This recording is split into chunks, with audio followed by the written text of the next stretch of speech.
day or two with instructions on how to access the slides. So with that, I will turn it over to Seth Dotterer of Conductor.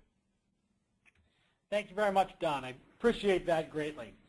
So I'm thrilled to be here today to talk to you guys, to talk to retailers specifically about how they can tap into that market, how they can tap into some of the buyers that Don mentioned before, and how they can organize their marketing teams and actually what tactics they can use to capture some of those instead of letting them go to the competition. One of the things that we've seen over the last couple of years, should be no surprise, is that customers strongly prefer the unpaid web.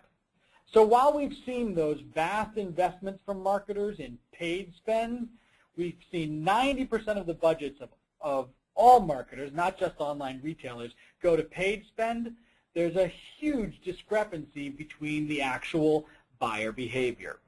We've seen that of those actual, this is some research that we did on our own, about 250 million visits, and we saw that 90% of the budgets were actually going to 6% of the traffic itself.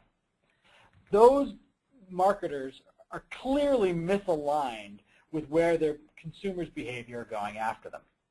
As you think about that yourself, you think about where are we spending our time, clicking on banner ads or clicking on paid ads, or do we more often go into clicking on a shared story from someone I trust, or an organic listing from a search engine like Google?